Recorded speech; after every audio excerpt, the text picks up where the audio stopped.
And then one last question, and then we'll take committee questions. On Ms. Chu, on page 4 of your handout, toward the bottom of that chart, funding sources compares 13-14, 14-15, and the proposed budget year. And between the current year and the budget year, there's a decrease in funding by 8%.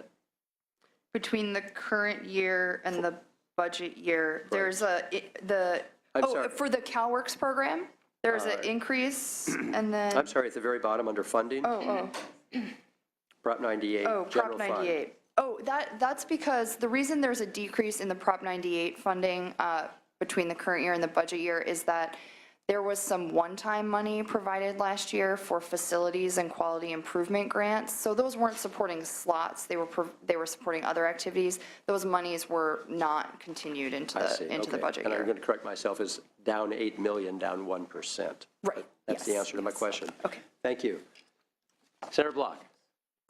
Thank you, Mr. Chair. Ms. Chu, on page 8 of your report, you list 4 weaknesses in the current system. Does the LAO have any suggestions, without having to spend dollars that we don't have, any suggestions for correcting any of these weaknesses? We do. We issued a report last year around this time about how the state could consider restructuring the early childhood and education system such that all families would have equal levels of choice, and all families with children 0 to 4 would be 0 to 5 would be guaranteed developmentally appropriate standards. We can send some copies of that report to your office, and I'd be happy to meet with your staff if that would be helpful. Yeah, thank you. Senator Nielsen and then Senator Monning. Ms. Chu, how would California compare to other states in terms of our child care? Are we at higher level or mid, low? Where are we? So it depends what aspect you're interested in. Overall, California is relatively generous compared to other states. The income threshold in California for being eligible for the programs is relatively high. Our income threshold is just over 200% of the federal poverty line. Many states are well south of 200% of federal poverty. We are among about half the states that guarantee access to subsidized child care for welfare to work participants. We're one of a smaller set of states that guarantees child care for families who have moved on from welfare to work activities if they're continuing to work. Our stage 3 CalWorks, only about a dozen other states offer that. Our duration of benefits is relatively high since families can utilize the subsidies until their children reach the age of 13 or they income out of the program. Not many other states offer that kind of duration of benefit. And then lastly, we have some of the highest standards for some of our programs relative to other states. Our state preschool and general child care programs have some of the higher standards across the country. In the original gain, that was one of the major bipartisan compromises that child care would be provided. That's of some interest. Ramos, the Senate Office of Oversight and Outcomes, there were some recommendations of unannounced visits to make sure the children are we doing that, the unannounced visits, to make sure that the children are being cared for? Is this in regards to licensing? I'm not familiar with the report at this moment. Fragmented and illogical system that hinders the Department of Education. It's about the program integrity, and are we monitoring, doing any random visits to ensure the children are present? I think we're going to have to get back to you on an answer to that. I don't have an answer. It's Catch-22s in detecting child care fraud, and page 3. So I haven't reviewed the report and wasn't prepared to discuss it today. Can we get back to you on that? If you'd be so kind. Thank you. Thank you, Senator. Senator Monning. Thank you. This is for anyone on the panel who may be able to help me. We're focusing on state funding of these programs, and some have federal source funding. the earlier panel talked about some experiments in Minnesota and other states with private sector. Do we have any incentives for employers to contribute to childcare, particularly low-income employers, workers working minimum wage jobs? Are there any incentives, tax credits, or other programs that you're aware of that try to get employers to contribute to employee childcare? I believe at one time there was an employer childcare tax credit such that employers could reduce their tax burden if they provided some amount of childcare to their employees. That has since expired a few years ago, but I could get the details to your staff if that would be helpful. Yeah, I'd appreciate knowing if that was a pilot program or how many participated, what was the impact on the state budget in terms of when we Cost. offer tax credits, that's There's a cost. that's a cost to us. But if it would expand, helping us close this gap of the waiting lists, you know, a family that doesn't have childcare today, it doesn't help them. If we figure it out 2 or 3 years from now, the need is urgent. So I know meeting with constituents in Castroville, sitting around that table, there was a Kleenex box in the middle as mothers shared their stories of leaving minimum wage jobs when we cut child care support, because they had to make the choice then between the minimum wage job and providing care for their children. So for those children, for those families, the urgency is now. Waiting lists don't help somebody fulfill job requirements. So I'd appreciate any information we might look at. Thank you. Thank you, Senator Bonnie. Senator Mitchell. Thank you, sir. One comment, then a quick question. I just have to say, I think it's disconcerting to me as a policymaker that we don't have a plan to rebuild the child care infrastructure in California, and that it's solely dependent upon available funds. I think there are other areas of the budget where there are aggressive plans, and the money is found some kind of way. So the fact that the child care piece is based on available funds, I just think doesn't reflect the reality that 0 to 5, given the statistics we heard earlier in terms of brain development and long-term impact on the general fund of the state in terms of lost productivity, isn't valued. Kids don't get a do-over if a 3-year-old misses a child care slot because we don't have a plan and an aggressive plan for reinvestment. They don't get to then go back to preschool at 7 when we finally fund 50% of those lost slots. So I would hope that we would be able to have a conversation about rethinking the strategy around developing a plan for reinvestment in child care. $1 billion cut is, one of the highest cuts any of our state-funded programs took from 2008. Corrections this year has a $1 billion investment, and so I hope that we have an opportunity to rethink that. I also hope we have an opportunity to have the further conversation. I appreciate it's complicated, but that's the work of the Budget Committee. It's all this is complex. To talk meaningfully about the Prop 98 opportunities, even given the rebenching challenge. I hope that either in the subcommittee process that we can delve more deeply into that as well. So one question I have on the background that was provided to us by staff, there's a chart that shows budget projections in terms of slots from 2014 budget and this year. And I have to say, from personal experience, having run an AP agency in the state of California for 10 years prior to becoming elected, I was sitting here really trying to think because I didn't want to be dramatic. But in that 10-year time, I don't think the estimates out of finance on caseload were on point 1 year. And so that forces the legislature into a tailspin mid-year to find money to make the adjustments once we figure out that the projections were incorrect.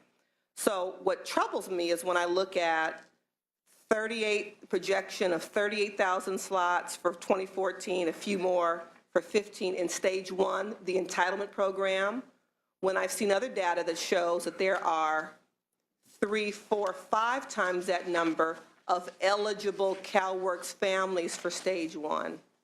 So where's the discrepancy? If they are eligible stage 1 families, and it is an entitlement program. Why are the projections so low?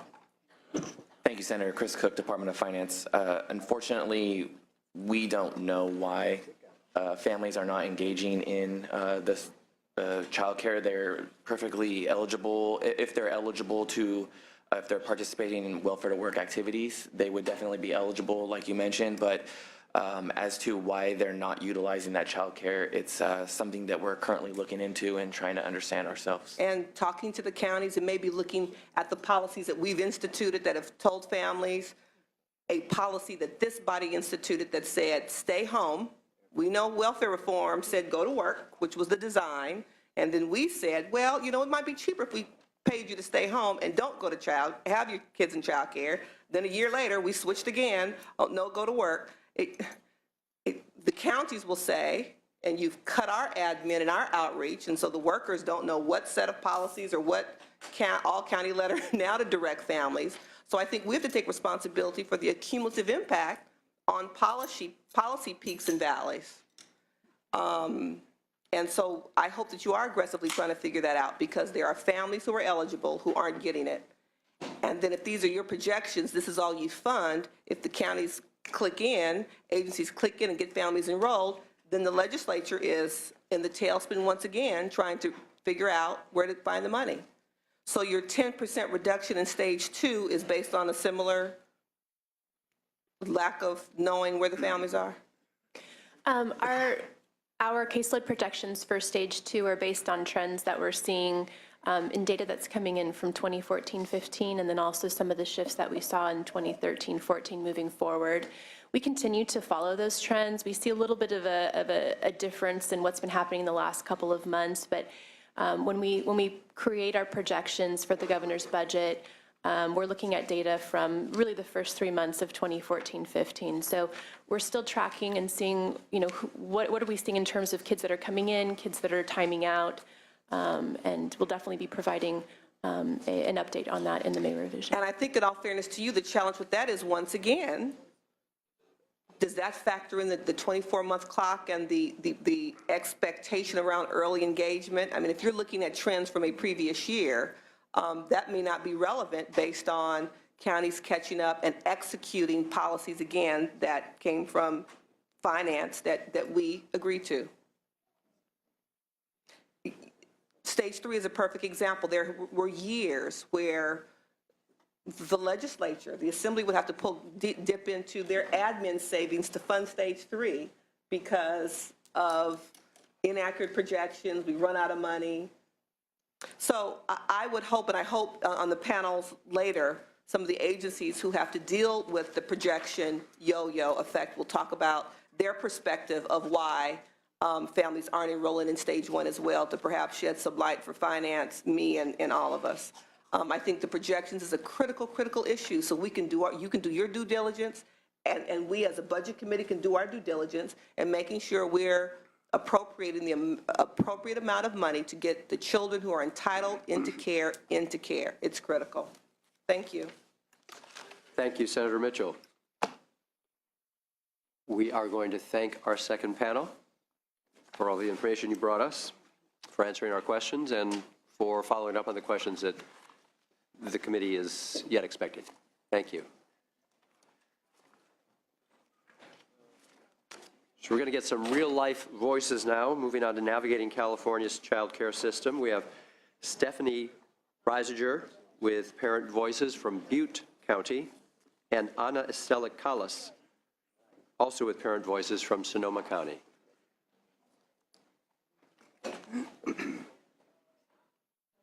Yes, please.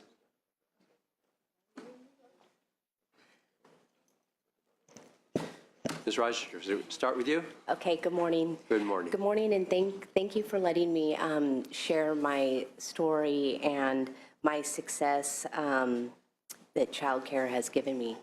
I'm a little bit nervous. It's my first time sharing, so please bear with me. Doing great. I would like to paint a small picture of my life, what it was like before I had childcare assistance, and the immediate positive steps that has came once I got off the waiting list. My name is Stephanie Reisiger, and I'm a proud mother of 2. Savannah, who is 11, and my son Mason, who is 3. After having my son, I was called back to work when he was 1 year old. I was hired part-time at the Salvation Army store downtown on Main Street in Chico. I immediately called around to find out about child care assistance. I was referred to Valley Oaks Child Care Services. I called in desperate need of child care and let them know that I was looking for child care or I was going to have to quit my job. They put me on a waiting list and they said it was going to take somewhere from 6 months to 1 year because there was no funding at that time. I had no other option. I could not afford child care at that time. So this is what I had to do, something I hope no mother has to do. I made arrangements with my son's grandparents who live in Magalia, California, about a 40-minute drive from Chico.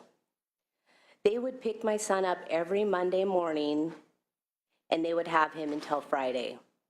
I would get my son only on the weekends. I was devastated. He was my baby. I knew he was okay, and I knew he was safe, but I had to give my son up. I wondered if he sometimes thought that I wasn't his mother and that his grandma was his mom. We lost a lot of time together, and his older sister didn't get to bond with him. She would always ask, "Mom, when is my brother coming home?" I would say, "He will be here on the weekends. Mom has to work."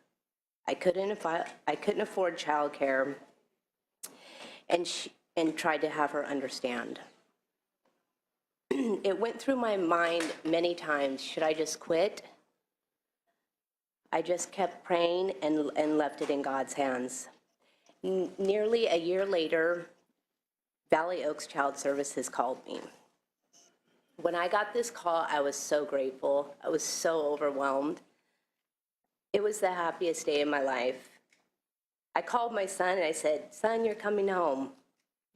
I enrolled him into a family child care home, and I got to walk him into the program every day, and I also got to pick him up every day. He adapted very well to his child care. He loved it, he loves learning, and he has a lot of friends.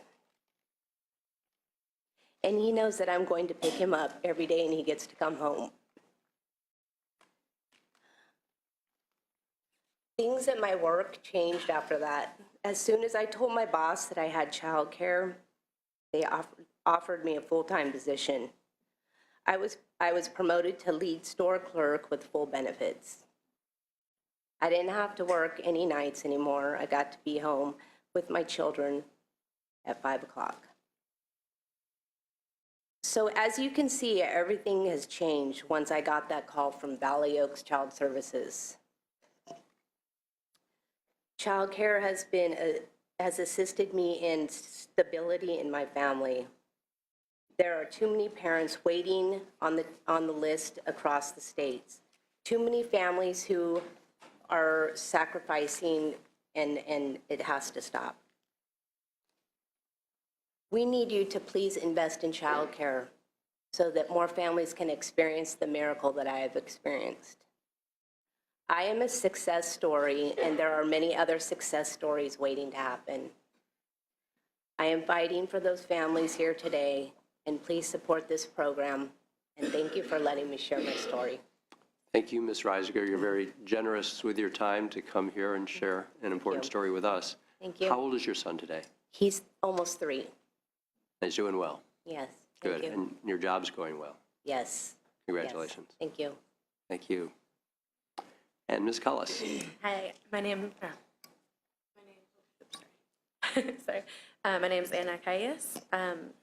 I have a 12-year-old daughter, only one child, and she's the reason why I'm here every day.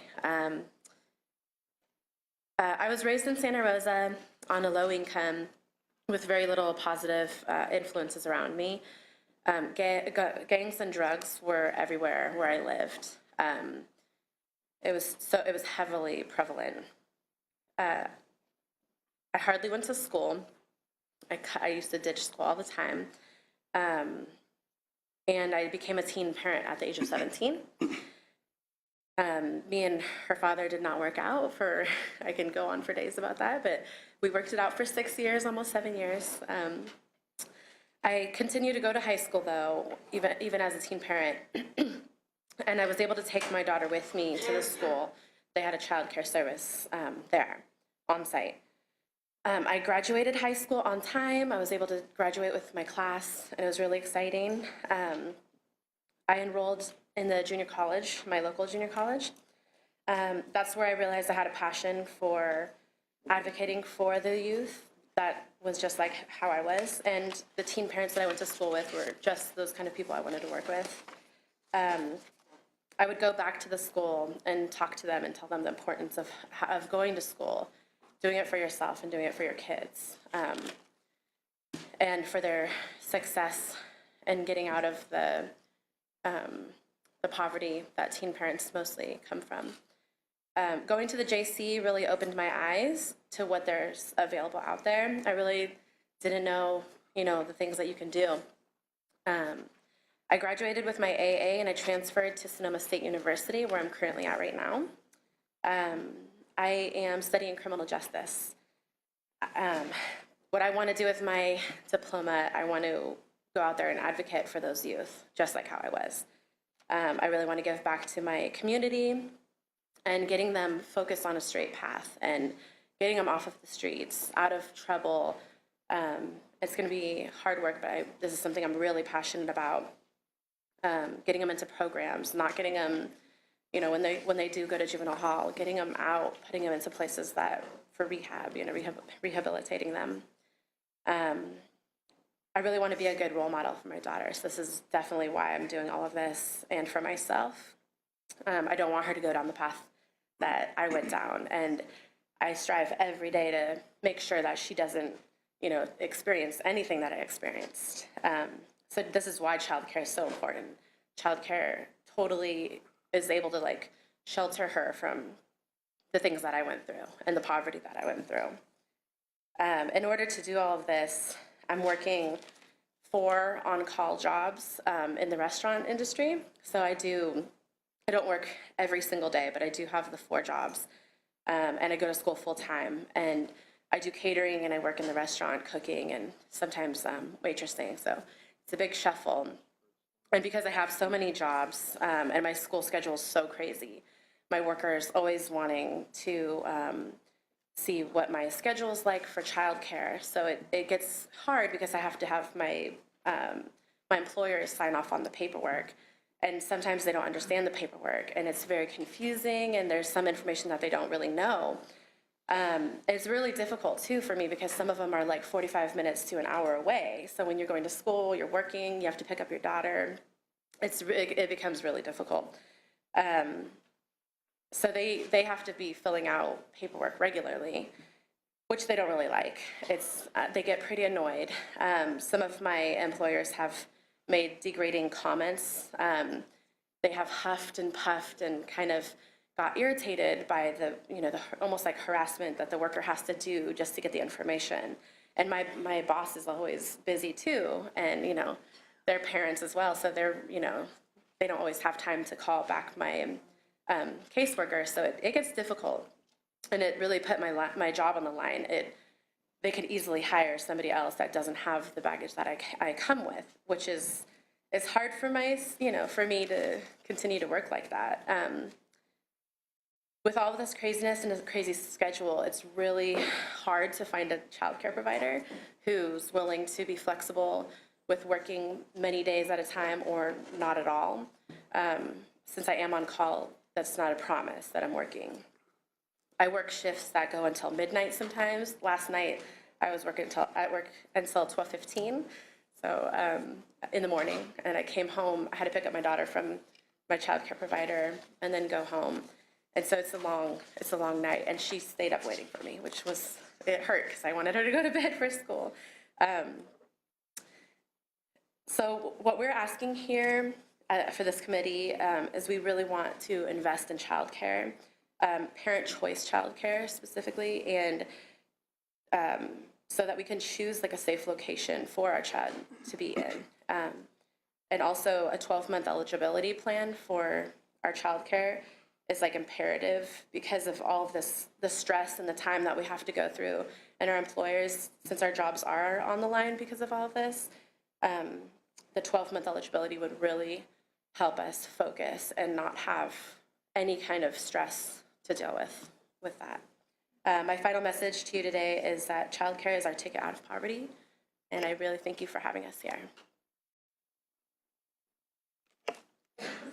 Thank you, Ms. Caius, and congratulations on all of your successes. Yes, thank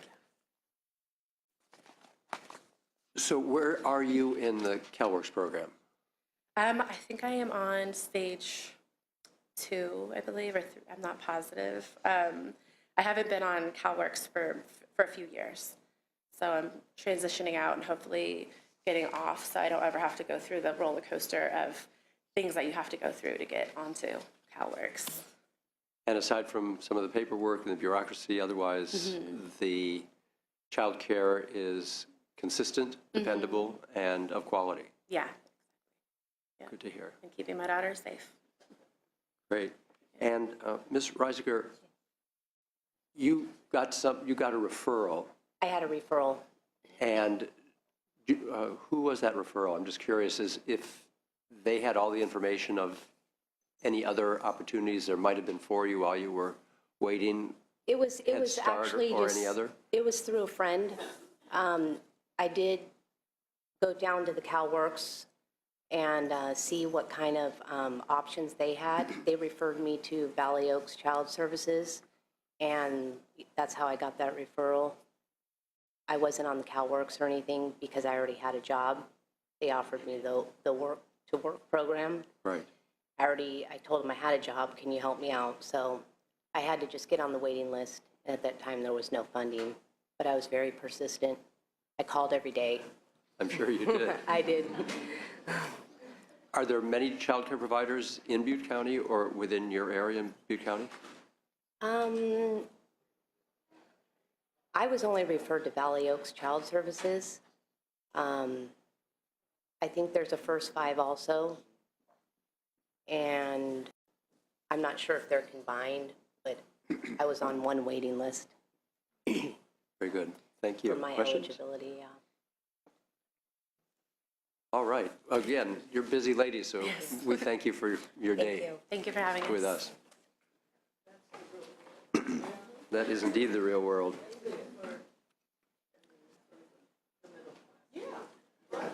So we are moving into our last panel before we have our public comment, and I'd like to invite up Dr. Lisa Kaufman, who's the Director of Early Learning Services Department at Santa Clara County's Office of Education. And we have Catherine Goins, who's the Assistant Superintendent of Early Education and Administration at Placer County's Office of Education. And then Dr. Olnick, who is President and CEO of Child Care Resource Center, and maybe can answer more of our questions about resources in Butte County. Welcome to you all.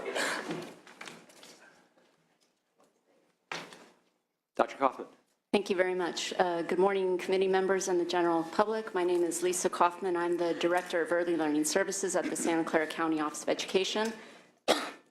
And I'm actually here on behalf of the many partners who have helped bring EduCare of California at Silicon Valley a reality, actually to be opening its doors in August of 2015. Excuse me? It's 27,000 square feet. So one of the things I just wanted to touch upon is I actually thought I was going to start my comments in one realm, but Dr. Thompson mentioned a couple things that really brought to mind for me why EduCare in the first place for California. And the first is he said the comment that all settings, all early learning settings need to be informed about what are best practices. And the second thing he spoke to was about the opportunity and achievement gap. And when we talk about EduCare, simply put, we think that EduCare could be a model of best practice that not only can inform the early learning services for the 168 children that will be directly served, but also through other strategies that can be scaled to build further quality to other sites, either locally in the county and maybe even statewide. And the second thing is with the EduCares, they are part of a national network that's connected to a rigorous longitudinal evaluation that have been shown that children in the most at-risk communities who attend these EduCares, if they've been attending for 2 or more years to high-quality intensive dosage, have actually been shown to enter kindergarten with the readiness skills needed for long-term student achievement. So in essence, that's why we're really, really excited to be bringing the first EduCare to California. On behalf of the many partners that I was talking about, EduCare is a combination. The key word I've heard many times today was braiding. It's about braiding of strategic partnerships, and with those partners, the resources that they're bringing. So just very, very, very briefly, some of the partners that we have include local educational agencies, including the Santa Clara County Office of Education, Eastside Union High School District, and also the Franklin McKinley School District, which actually is the district where the EduCare building will be placed and serve children residing in Franklin McKinley. And that is one of our highest need communities in the East San Jose area. In addition, we also have public agencies like First 5 California and Santa Clara County First 5, also philanthropy and private partners, including the David and Lucille Packard Foundation, the George Kaiser Foundation, and the Heising Simons Foundation, and the Buffett Early Childhood, just to name a few. And then lastly, business. We are actually partners with the Silicon Valley Leadership Group, which is an association of more than 300 business members who have been very steadfast supporters in making this a reality. Combined with that braided partnership, who've been working together for 5 years to make this a reality, have been the resources that we've been bringing. And so very, very quickly, we're blending existing federal and state dollars as well as private dollars. So roughly speaking, for federal, we're blending both Head Start and Early Head Start. The state preschool, we are leveraging the existing resources through the California State Preschool Program and also the General Child Care Contract. And then also First 5, both state and local dollars and private resources as well. So that braided funding is what really is making this EduCare a reality. Very, very quickly in terms of the services, there's both direct services and then other services that we think can actually scale quality beyond the walls of EduCare. So the first is the classroom services will serve 168 greatest need young children in the Santee community of Franklin McKinley School District. Those will basically be very adult-rich environments, both infant, toddler, and preschool. As many of you know, there's not as much infant toddler care as there used to be simply because of the cost. These will be adult-rich environments. In addition to the adult-rich, high adult-child ratios, there will also be additional adult supports that will enhance the overall quality. One will be a coach for every 4 classrooms in what were almost neighborhoods to support continuity of care for as children transition 0 to 5 in the EduCare site. So a coach who will provide professional development supports to the instructional staff on an ongoing basis. The other thing will be a family support specialist, much like, I don't want to say a parent educator, like parents need to be educated, but a parent support both to connect resources and really support easy things that families can be doing to make the homeschool connection. Additionally, this will be in terms of the dosage, will be full day year round for families as well. And that's a key thing, as many have spoken about, for working families as well. So it's that high intensity quality dosage that will be key. In addition to those direct services, our EduCare, why it is so big, is it will be supporting and hosting a variety of additional supports. One will be a family resource center that actually is funded by First 5 Santa Clara County, operated by another not-for-profit partner, Catholic Charities.